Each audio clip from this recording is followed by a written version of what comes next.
రంగారెడ్డి జిల్లా మీర్పేట్ శివనారాయణపురం వైష్ణవి కాలనీలో chit fund పేరుతో భారీ మోసం జరిగింది. దాదాపు 2 కోట్లు మోసపోయినట్లు ఆరోపించారు బాధితులు. వెంకట సాయి చిట్ ఫండ్స్ పేరుతో వైష్ణవి కాలనీ అధ్యక్షుడు సురేష్ కుమార్, అతని భార్య గత 10 ఏళ్లుగా చిట్టీలు నిర్వహిస్తున్నట్లు చెప్పారు. ప్రజల దగ్గర నుంచి భారీ మొత్తంలో డబ్బులు సేకరించారని ఆరోపించారు బాధితులు. దాదాపు 25 మందికి పైగా బాధితులు 2.5 లక్షల నుంచి 10 లక్షల రూపాయల వరకు చిట్టీలలో పెట్టుబడి పెట్టారని తెలుస్తారు. ఇక చిట్టి గడువు ముగిసినా డబ్బులు తిరిగి ఇవ్వకుండా చెక్కులు, ప్రామిసరీ నోట్లు ఇచ్చి కాలయాపన చేస్తున్నట్లు చెప్పారు. డబ్బులు తిరిగి ఇవ్వాలని అడిగితే నిర్లక్ష్యం చేస్తున్నారని తెలిపారు. డబ్బులు ఇచ్చేది లేదు, ఏం చేసుకుంటారో చేసుకోండి అని బెదిరిస్తున్నారని చెప్పారు. చిట్టీల నిర్వాహకులపైన మీర్పేట్ పోలీస్ స్టేషన్లో ఫిర్యాదు చేసినట్లు తెలిపారు బాధితులు. ఈ ఘటనపైన పోలీసులు విచారణ చేసి తమకు న్యాయం చేయాలని కోరారు బాధితులు. గత 10 సంవత్సరాల నుంచి మా కాలనీ ప్రెసిడెంట్ సురేష్ గారి దగ్గర మేము చిట్టీలు వేసినామండి. ఆయన ఎంతో నమ్మకంగా మాకు చిట్టీలు అవన్నీ చేసిండు. ఎండ్ ఆఫ్ ది మంత్స్ మా చిట్టీలు ఎండ్ ఆఫ్ ది మంత్ ఉండగా మాకు ఇప్పుడు చేతులు ఎత్తేసిండు. ఇప్పుడు ఇవ్వలేమని అంటున్నాడు. ఆయన రాసిచ్చిన ప్రామిసరీ నోటు విత్ చిట్స్ ఉన్నాయి మా దగ్గర. ఒకటి 5 lakhs చిట్టి, ఒక 2.5 lakh చిట్టి, ఒకటి 2.5 lakh రన్నింగ్లో ఉంది. 2.5 కంప్లీట్ అయినాక కూడా ఇస్తామని 4 months నుంచి మమ్మల్ని సతాయించి ఇప్పుడు మాకు ఇవ్వలేము, నేను ఎక్కడో ఇన్వెస్ట్ చేసిన ఆ అమౌంట్ ఇప్పుడు నా దగ్గర లేదు, నేను మీకు ఇవ్వలేను, నేను కట్టలేను, మీరు ఏం చేస్తారో చేసుకోండి అని మాకు బెదిరిస్తున్నారండి.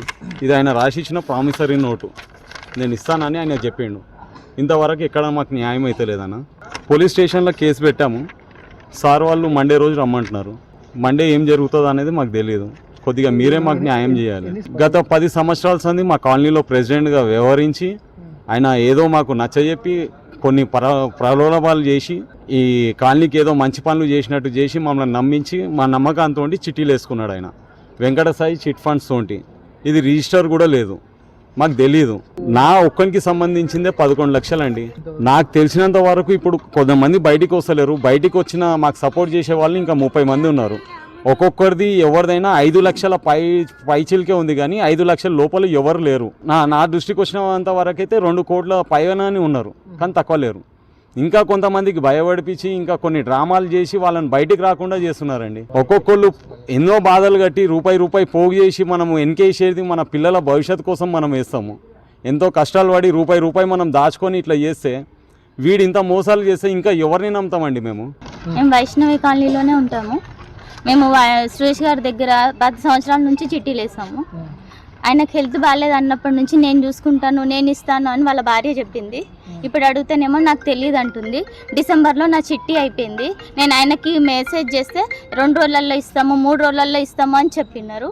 ఇప్పటివరకు పైసలు ఇవ్వట్లేదు సార్. దగ్గర నాకు 10 లక్షలు ఉన్నాయి. నాకు 2 ఆడపిల్లలు ఉన్నారు. నేను టైలరింగ్ పని రాత్రి 3 గంటల వరకు కుట్టిన డబ్బులు. మీ డబ్బులు తీసుకుంటే మేము బాగుపడము అక్క అని చెప్పింది నాకు. ఇప్పుడు మాత్రం నాకు తెలియదు అని చెప్తుంది. నాకు 2 ఆడపిల్లలు పెళ్ళికి వచ్చిన వాళ్ళు ఉన్నారు. వాళ్ళ పెళ్ళిళ్ళ కోసం వేసుకున్న చిట్టి డబ్బులు నేను ఎట్లా చేయాలి వాళ్ళ పెళ్ళిళ్ళు? ఇప్పుడు